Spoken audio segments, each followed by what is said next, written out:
thought I'd do a little bit of a mixture today with ink and watercolour. So I'm going to use this Winsor Newton Indian ink, get all the dark elements in, and then have a watercolour wash over the top. Now I'm going to work from this tiny little sketch that I made in Aldeburgh in Suffolk a little while back, and I used a ballpoint pen for the drawing and then did a very simple wash over the top of it, but it will work really nicely for this technique, I think. So get all the darks in at the start. I'm going to do a very simple drawing with a pencil first. I quite often go straight in with the ink, but there's a few elements in this that I want to get right, so I'll use a pencil to start out with just in case I need to rub anything out. So a very simple little horizon line I'll put in first, and then mark out roughly where I want the boat to be, the main boat. Now I want a very loose feel to the painting, so I'll try and keep to that with the drawing really, and so very loosely dragging the pencil around, not worrying too much about the lines. I don't want to get too many little hard edges that are going to make me tighten up and follow that drawing too exactly, if that makes sense. So if I drag the pencil around, make loads of little marks really. And it's quite an easy way of getting your angles correct as well. But if I very simply outline everything with very loose pencil marks, it makes it a lot easier to go across it with the ink, get all the darks in there, and then when I come to put the watercolour wash in, I can be loose with that as well and don't have to follow the lines exactly. And I always find if I tighten up too much with the drawing and get everything exact and really sharp pencil marks, then I tend to tighten up with the with the painting as well. So if you want a loose feel to your painting, then keep the pencil lines very loose as well. And add a few little lead-in marks there as well. Drag the eye in towards the focal point. And so I'll try and have all my lines radiating in towards that focal point. And very simply sketching the little cabin part of this boat. It's quite a nice way working from a sketch that I made, as opposed to working from a photograph or something like that where you can see every little detail. The fact that I'm working from the sketch means that I've already omitted all of those little areas of detail that can be quite distracting, and I'm focusing on the main points.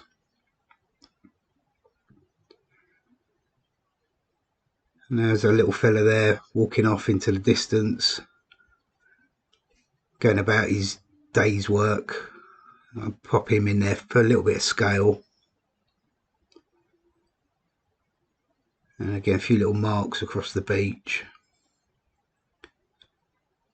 And now there's the little structure on the back of the boat, whatever that's called. I think that's what they connect the fishing nets to. But again, very simply put in everything there. But now I'll move on to the ink stage. And so, like I said, I'm using Indian ink for this because it dries perfectly waterproof. And I'm going to apply it with a brush. Now, very cheap synthetic brushes.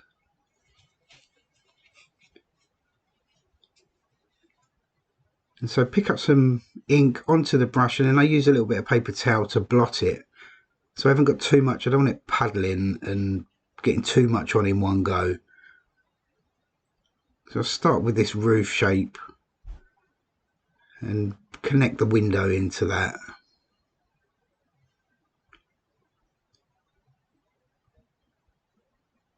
But again, because I want to keep everything very loose, so I'm applying the ink very loosely with the brush as well, in exactly the same manner as I did the pencil drawing. And now there's a little ridge on this roof. I want to try and make sure I leave a tiny little white strip there.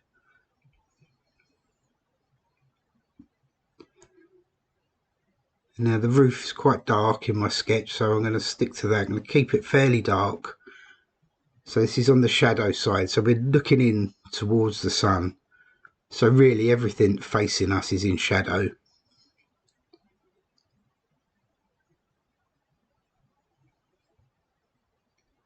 Now there's that little ridge. I need to make sure I leave a tiny little white strip there.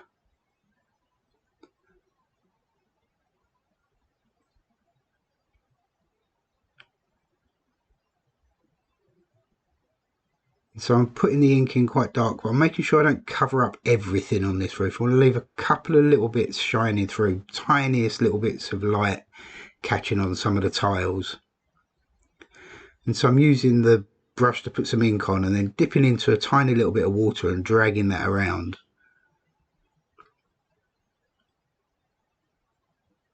And so bringing in a dark shape across the bottom of a little boat that's there right on the edge of the painting. Don't want to make too much of that boat either because it's on right out on the edge there, so keep that very simple and connect all these dark shapes together, working my way across.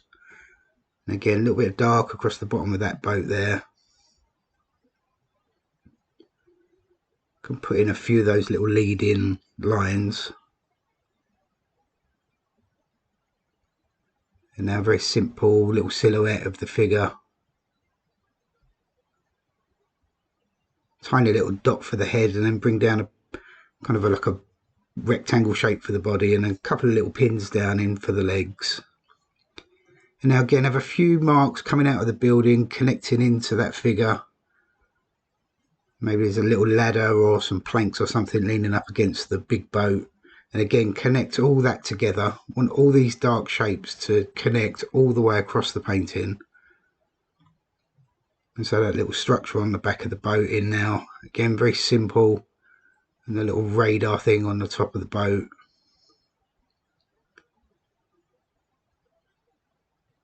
And so really, I'm very loosely going across my pencil marks, but trying not to follow them too much, if that makes sense. So working to them, but very loosely. And I'm not worried if I go across the lines or if I change it ever so slightly. It's there as a guide. So now start to block in the shape of the boat. It's going to be a big dark shape. I want to leave a little white stripe across the top of the boat as well. So now bring the shape of the hull down, and now I can suggest the top of that small boat there by putting the dark in around that.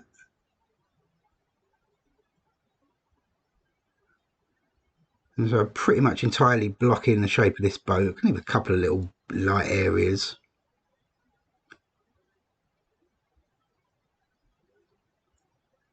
And there's all kinds of things going on down in the land and loads of things going on in these boats, but I don't want to get caught up in trying to paint all of that. So a couple of little marks here and there is enough to suggest that there's loads of little things happening.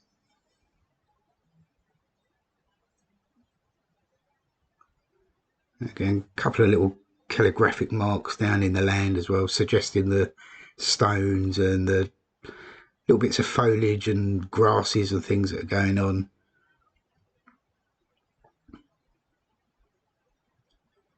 And again, working my way across, making sure I connect everything together with little bits of lost and found, little broken lines. And now it's a working area. There's people working there, so there's boxes and tools and planks of wood and all kinds of things going on there on the top of the beach. But I don't want to, again, get caught up in painting lots of individual little things. So little marks, little shapes is enough to suggest all of that.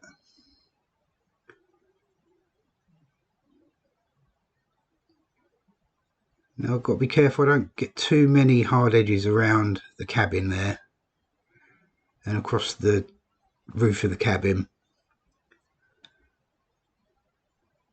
So really I'm looking for little broken lines and tiny little marks that are all sort of seemingly connected together.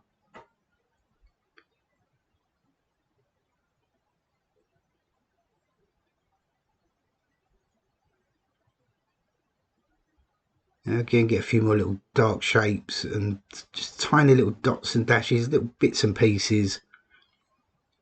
It's a really busy scene. It's a very kind of busy area there at Aldeburgh.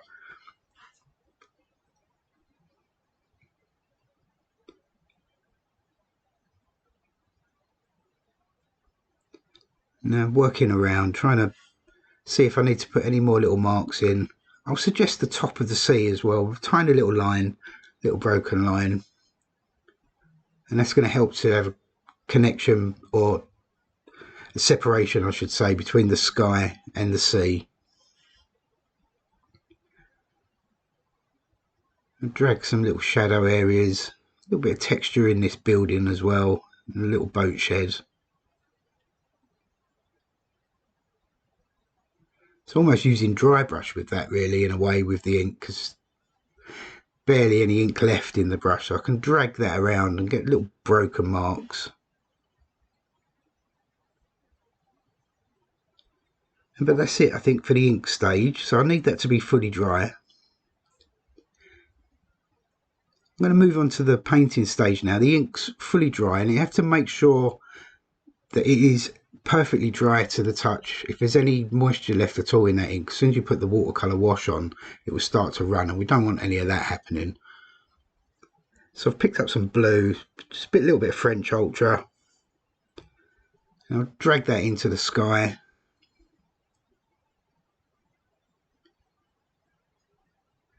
And a little bit more ultramarine and some burnt sienna. Change the colour slightly, make it a little bit darker.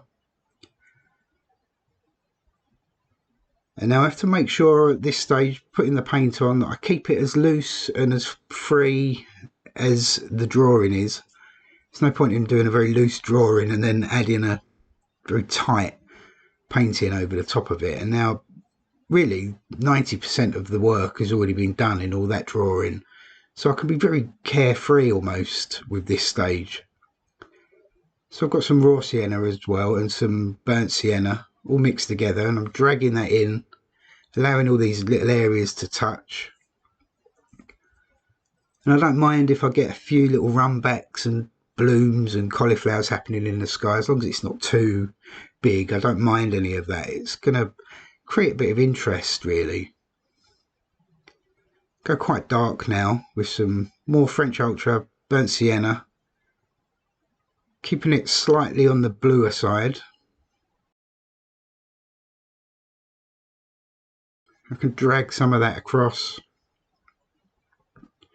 allowing it to touch the other paint that I've put in. Let's get some more blue. So I'm getting really atmospheric, stormy looking sky. I can start bringing that down with some slightly smaller brush strokes. And take a bit of care. I want to leave that little white bit on the ridge of the shed there, and now cutting around the boat.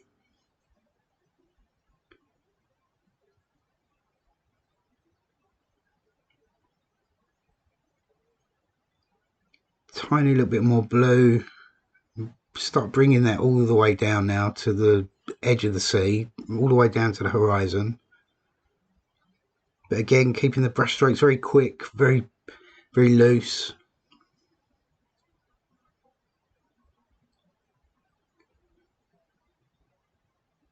And let's not forget to put in a tiny little bit of that sky colour in those windows, so it's shining through from the other side.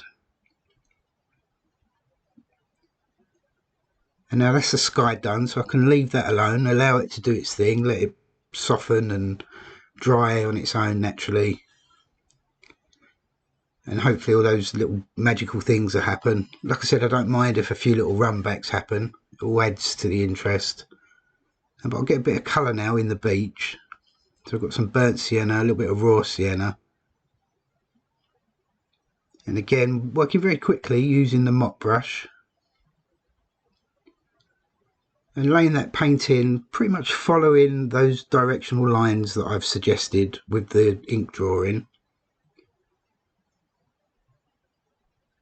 And that helps to lead the eye in, again, towards that focal point of the boat and the shed and the little fella walking off into the distance.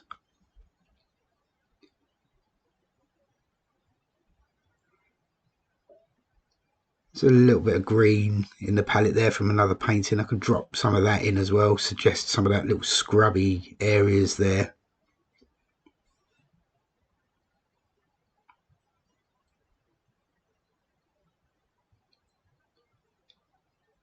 I need to make sure I leave the white areas of the boats and some other little areas I can drop a little suggestion of colour in. So I'll go into some light red now, and I can put that in pretty much neat. Tiny little spot down there, maybe there's like a little buoy or a little cone or something that's sitting there, and all these toolboxes and bits of timber and stuff that's lying around can be suggested with a tiny little dab of colour. That's it, that's all that's needed really. I don't want to put in anything that's going to detract from the focal point, so all this extra stuff is really just a backdrop for the boat and the shed.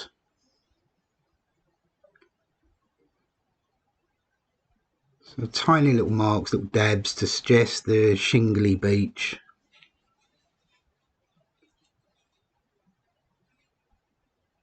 I've got some more ultramarine, a little bit of burnt sienna. Drop a bit of cobalt in there. I'm looking for a bit of a grey colour.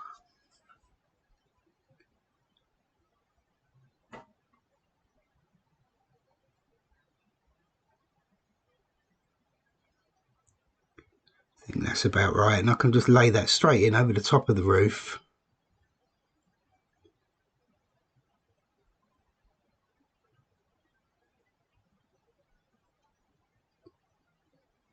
And now I can suggest some of the shadow colour on the shed as well. So it's a little bit of blue or grey, blue-grey.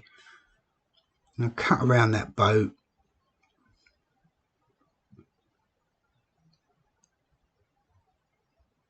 Now again, tiny little bit of shadow colour on the main boat, just facing us. And again on that cabin. And it's a nice way working like this once you've got all the darks in and the main structure of the painting. It's very simple to really lay some loose washes over the top of it. I've put a little bit of light red across the top of the roof of the cabin there, tiny little bit on that structure on the back of the boat.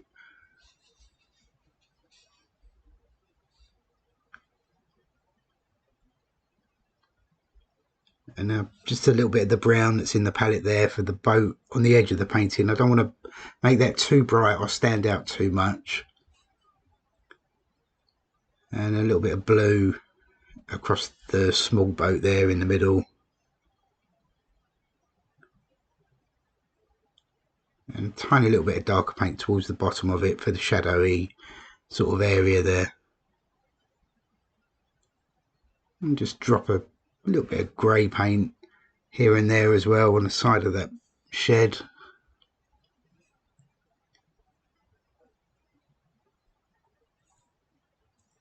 Now very simply suggesting some shadows across the land. I don't want to overdo it. I don't want that to be too dark.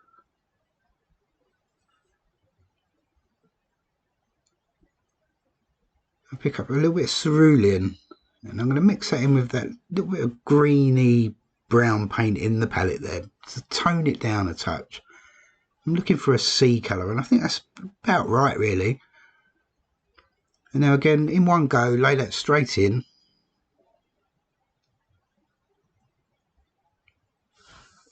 Tiny little bit there behind the figure walking away.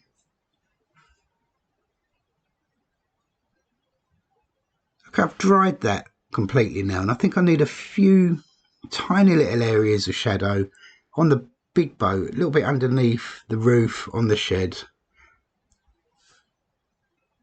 So I've got some ultramarine, a little bit of light red, and very simply really add a little shadow there underneath the roof, a little bit at the bottom of that boat, tiny little bit of shadow across the land.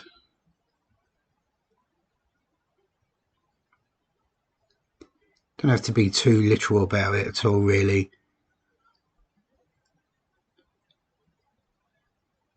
And now bring a wash across the big boat as well,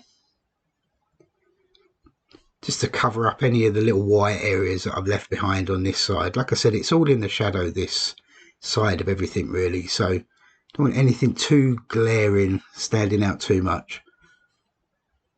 Tiny little bit of shadow across the cabin and the hull of the boat, and I think a few extra little marks on that shed there. And now stand back, have a little look, and I think that's pretty much done. Bit of an afterthought actually. I think I'll put in a couple of gulls, and it's another excuse really to have something leading down towards the focal point. So just using a pen really to put in a suggestion of a couple of little gulls and have them coming down towards the boat there. I think if you're going to put some birds in a painting, it's quite nice to have them around the focal point or leading down towards it. Okay, that's the painting finished. I've dried it all off and I've had a look, and I think that's all I need to do. It's a very simple process really. Once you've got all that ink drawing in, you can be very loose and very free with the watercolour wash. So working from a sketch that I made in Aldeburgh, which is a nice way to work because you're not distracted with any detail, unnecessary detail really. So working from that and putting in shapes for everything essentially, so the boat and the shed and everything, it's just a series of shapes all connected together with that dark ink drawing over the top of the pencil. Then once that's in place, straight over with watercolour wash, keeping everything very loose. I hope you liked the demo. If you did, let me know. Give us a comment and like the video and all that kind of stuff, and subscribe if you haven't already. I've noticed that a lot of people that watch the videos aren't necessarily subscribed, so it's free to subscribe on YouTube. So if you're on there, then hit that subscribe button. It really helps me out. And do check me out on Patreon, where I've got an exclusive video every week. But anyway, enough of my ramblings. I'll be back again next week with another video, so I'll see you next time. Thanks for watching.